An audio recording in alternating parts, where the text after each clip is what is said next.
Agora, fazendo a comunicação vagina-útero, ocorre a cérvix.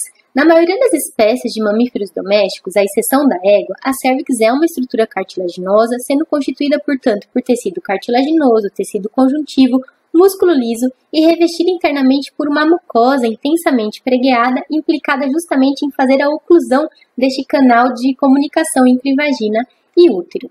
Nesta mucosa se abrem ainda ductos das glândulas cervicais implicadas na secreção de muco.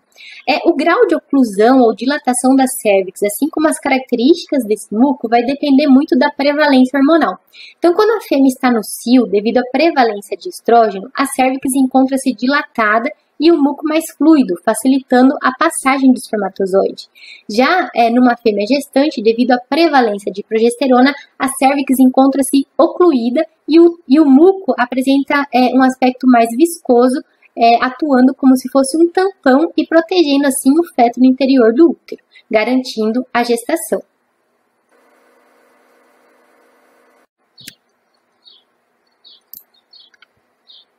Agora, com relação às particularidades anatômicas, na vaca, na ovelha e na cabra, a cérvix é cartilaginosa, sendo constituída, portanto, por anéis de cartilagem. Na vaca, a cérvix pode chegar até 10 centímetros de comprimento, sendo constituída por 4 a 5 anéis de cartilagem, e por palpação retal nós conseguimos sentir a cérvix na vaca como se fosse a nossa traqueia palpando aqui no nosso pescoço, tá? A cérvix da ovelha e da cabra é muito parecida com a cérvix da vaca, salvo as suas devidas proporções.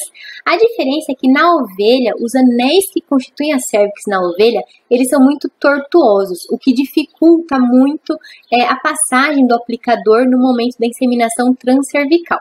Aqui na última imagem à direita encontra-se representada ainda a irregularidade do primeiro anel que constitui a cérvix na ovelha, o que dificulta também esse processo da inseminação artificial transcervical nesta espécie.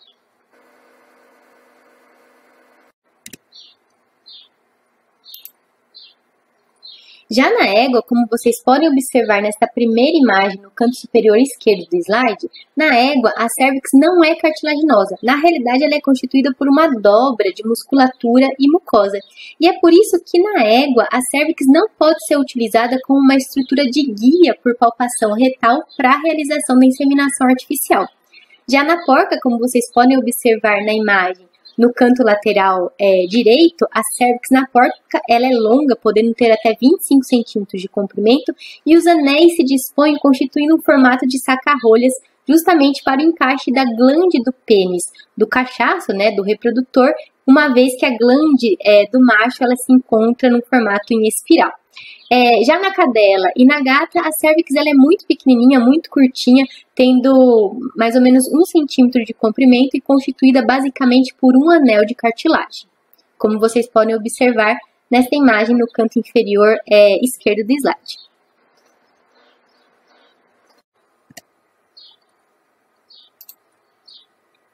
Agora, com relação ao útero, trata-se de um órgão muscular distendível, sendo composto por 2 cornos e um corpo. O útero ele está implicado em suprir e nutrir o feto, garantindo seu completo desenvolvimento até a sua expulsão. Em termos histológicos, o útero ele vai ser constituído externamente pela serosa, que corresponde ao perimétrio. Abaixo do perimétrio temos o miométrio, composto por músculo liso, fibras musculares que se dispõem longitudinalmente e também de maneira circular, e internamente o útero é revestido por uma mucosa e um epitélio uterino que corresponde ao endométrio, onde ocorre a fixação embrionária no momento da implantação. Então, aqui neste slide, nós temos 2 imagens de útero de espécies distintas. Então, à direita, nós temos o útero de uma vaca, enquanto que à esquerda, nós temos o útero de uma égua. E quais são as diferenças anatômicas entre essas espécies? Como vocês podem observar, na vaca, o corpo do útero é menor e os cornos encontram-se pendulados na cavidade abdominal, ou seja, eles se dobram em direção cranial e ventralmente também. Enquanto que na égua, os cornos uterinos eles são mais retilíneos e o corpo uterino ele é também mais longo em comparação ao útero da vaca.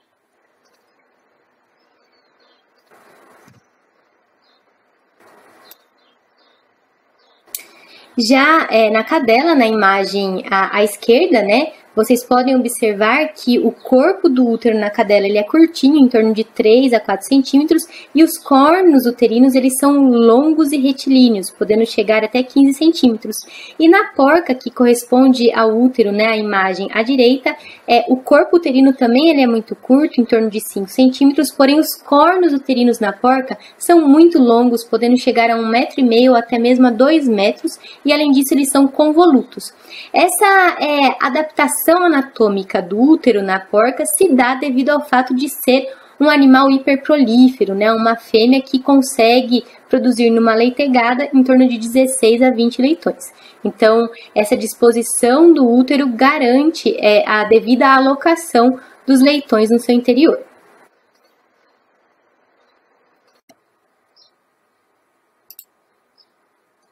Então, já aqui neste slide, nós temos algumas imagens ilustrativas para vocês entenderem como que se dá a disposição do sistema reprodutor na égua e na vaca no interior da cavidade pélvica. Então, notem nessas imagens aqui de cima que na égua, no interior da cavidade pélvica, os ovários se dispõem mais dorsalmente. E daí, a partir dos ovários, nós temos os ovidutos e os cornos que descem de maneira retilínea. Enquanto que na vaca, os cornos uterinos eles se pendem no interior da cavidade pélvica, ou seja, eles se dobram cranial e ventralmente. E essa disposição vai determinar como deve ser realizada a palpação retal. Então, na égua, para realizar determinados tipos de diagnóstico, inicialmente, quando para a palpação retal, né, você vai introduzir seu braço enluvado através do reto e vai guiar a sua mão inicialmente para a região dorsal, para encontrar o ovário. E depois que você encontra o ovário, você vem descendo, fazendo aqui a palpação dos cornos uterinos retilíneos e depois você dobra o seu braço para encontrar o outro ovário. Diferentemente do que vai acontecer na vaca. Na vaca, nós vamos guiar a nossa mão por meio de palpação retal, dobrando a nossa mão crânio ventralmente, para tentar encontrar os cornos uterinos e mais lateralmente os ovários.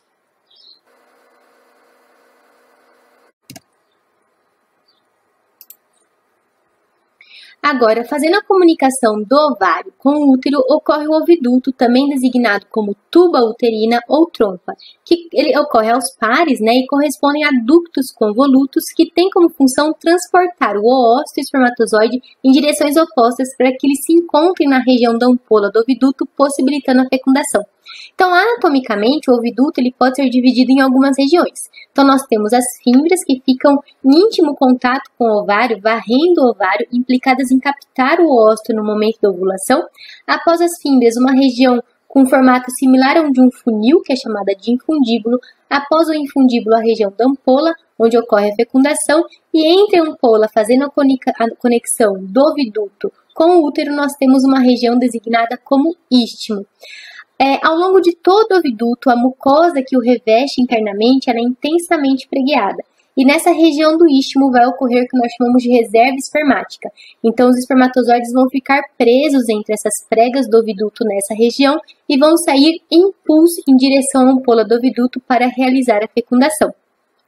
Esse transporte, né, do oócito e espermatozoide em direções opostas, ele também vai ser facilitado pelo batimento ciliar das células ciliadas e pelo fluido tubárico produzido pelas células não ciliadas e secretoras que constituem também essa mucosa do oviduto.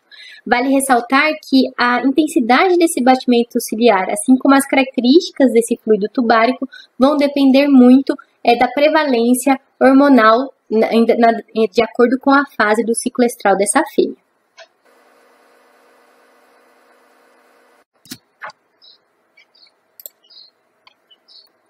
Após o oviduto, ocorre, portanto, o ovário, que corresponde a uma das principais estruturas que constitui o sistema reprodutor na fêmea.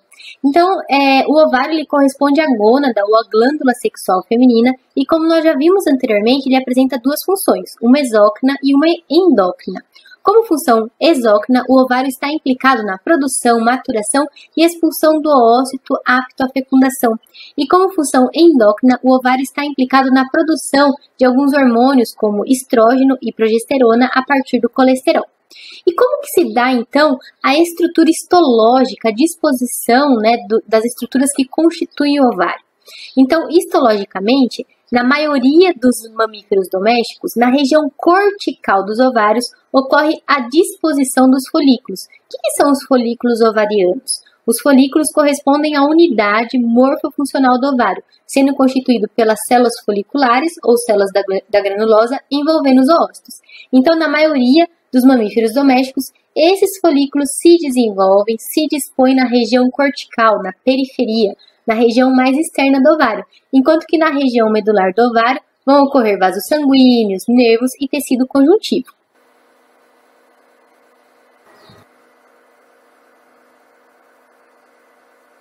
Então, aqui nesta imagem, nós temos uma imagem ilustrativa com os ovários da porca, na imagem no canto superior esquerdo, e nas demais imagens referente aos ovários de ruminantes, aqui no canto inferior, e no canto superior direito, referente ao ovário de uma cadela. Então, observem que na porca, os folículos se desenvolvem na região cortical, mas eles são mais proeminentes, conferindo ao ovário um aspecto de cacho de uva. Diferente, por exemplo, do que acontece no ovário dos ruminantes, inclusive na cadela, onde os folículos também se desenvolvem na região cortical, só que eles não são tão proeminentes. Na realidade, nessas espécies, o corpo lúteo que acaba ficando um pouquinho mais proeminente e com uma textura mais fibrosa.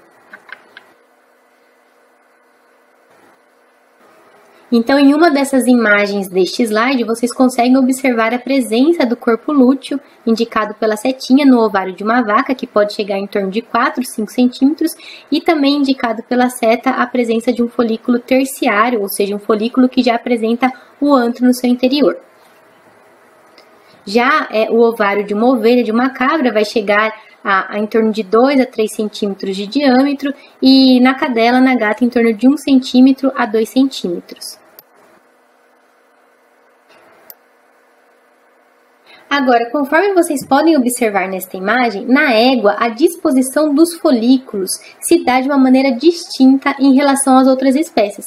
Então, vocês conseguem observar que os folículos na égua se desenvolvem na região medular, enquanto que na região cortical vão ocorrer os vasos sanguíneos, a irrigação, a inervação, né, e também tecido conjuntivo. E além disso, o ovário na égua ele tem um aspecto, um formato de feijão, porque na sua região medular ocorre ainda uma depressão, chamada de fossa da ovulação, que é onde, então, como o próprio nome já diz, vai ocorrer a ovulação do folículo pré-ovulatório, ou seja, o oócito é eliminado nessa fossa da ovulação e é nessa região, então, que ocorre a formação do corpo lúteo.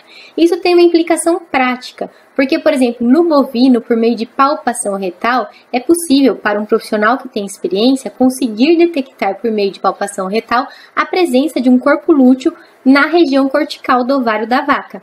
Agora, na égua é mais complicado, é mais difícil realizar essa detecção do corpo lúteo via palpação retal, justamente porque esse corpo lúteo ele se forma nessa região da fossa da ovulação que fica mais interna ao ovário. Já o folículo na égua, como o folículo pré-ovulatório alcança grandes proporções, podendo chegar até 45, 50 milímetros de diâmetro, embora ele se desenvolva na região medular, ele acaba empurrando um pouquinho a região cortical e para um profissional com experiência é possível detectar esse folículo por meio de palpação retal.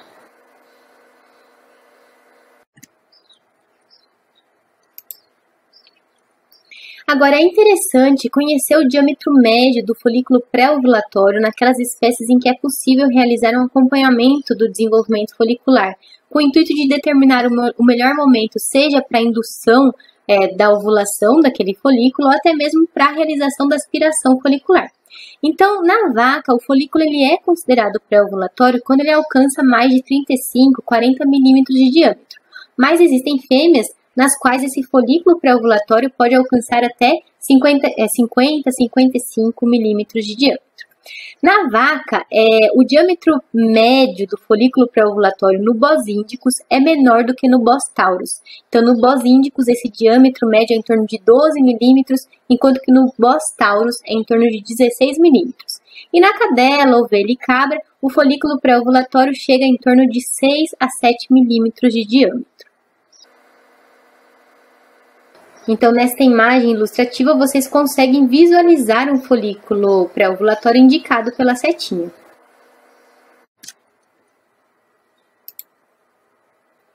Vale ressaltar ainda que esse folículo pré-ovulatório, também conhecido como folículo maduro ou de Graaf, ele apresenta receptores para LH.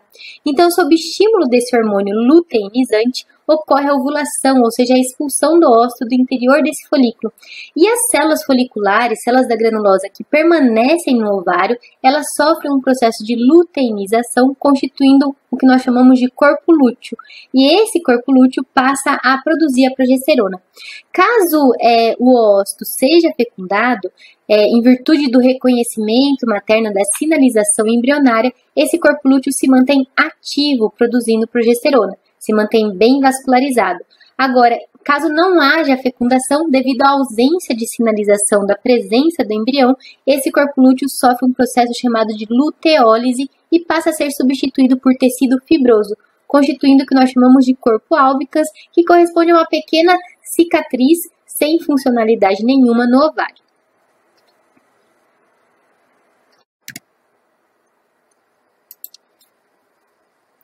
Em associação ainda com o sistema reprodutivo, na fêmea, ocorrem ainda as glândulas mamárias. Então, tratam-se de glândulas sudoríparas modificadas para a produção de leite. Essas glândulas mamárias, elas ocorrem em ambos os sexos, mas elas se desenvolvem mais nas fêmeas. Então, no animal jovem, eles ainda apresentam pouco tecido glandular. A glândula mamária alcança o ápice do seu desenvolvimento no final da gestação e durante a lactação, e após a lactação, após o desmame do animal, essa glândula mamária involui. E como que é então a constituição histológica da glândula mamária? Então nós temos que ela é composta por uma massa glandular constituída por gordura, tecido conjuntivo e também pelas células epiteliais, que são as células secretoras de leite, e as células mioepiteliais, cuja contratilidade vai promover a ejeção do leite. Então, essas células epiteliais e mioepiteliais, elas se organizam constituindo alvéolos. O leite secretado por essas células epiteliais nos alvéolos é drenado para ductos menores. Esses ductos menores se fundem em ductos maiores até desembocar na cisterna da glândula mamária, onde esse leite fica acumulado. Posteriormente, da cisterna da glândula, o leite desce para a cisterna do teto, que ocorre então no interior do teto, e é ejetado para o ambiente externo através do canal do teto ou ducto lactífero e pelo ósteo, que ocorre, onde ocorre musculatura lisa, que possibilita a abertura do teto para o ambiente externo. Então, essa é a constituição básica da glândula mamária. Lembrando que a quantidade de glândulas mamárias e a sua localização, assim como a quantidade de ductos lactíferos que ocorrem por teto, vai variar de espécie para espécie.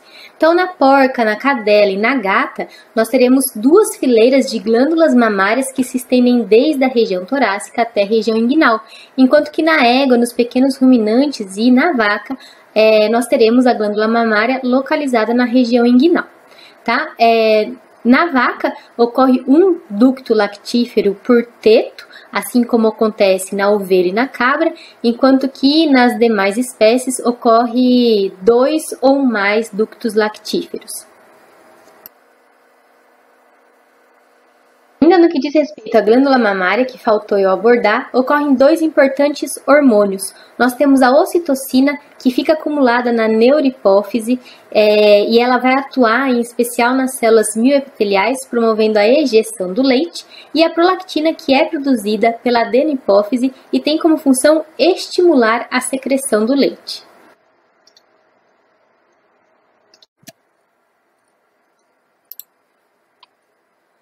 Para fins comparativos, vale ressaltar que na ave apenas o ovário e o oviduto esquerdo encontram-se desenvolvido.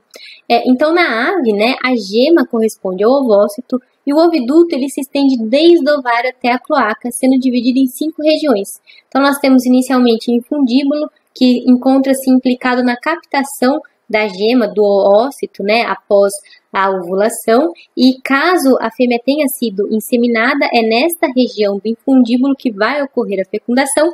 Posteriormente, a região do magno é onde ocorre a deposição da clara. Em seguida, o istmo é a região onde ocorre a deposição da membrana da casca, sobre a qual no interior do útero, que é a glândula da casca, vai ocorrer a formação por completo da casca. Fazendo a conexão do útero com a cloaca, existe a vagina, que é como se fosse uma ponte de conexão para a passagem do útero em direção à cloaca, e na junção da vagina com o útero ocorrem glândulas hospedeiras de espermatozoides, digamos assim. Então, quando a fêmea é copulada ou inseminada, parte dos espermatozoides ficam acumulados, né, nessa região da junção vagina-útero e eles saem em pool em direção ao infundíbulo para realizar a fertilização ou também designada fecundação. A cloaca, que nada mais é do que uma abertura comum para o sistema genital, reprodutor e digestivo.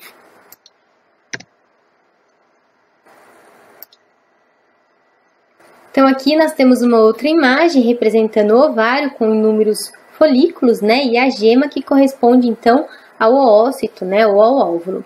Vale ressaltar que nos mamíferos domésticos a ovulação ocorre num momento específico e em intervalos de dias e semanas, enquanto que na ave esse intervalo entre a ovulação é mais curto, ocorrendo preferencialmente uma ovulação por dia.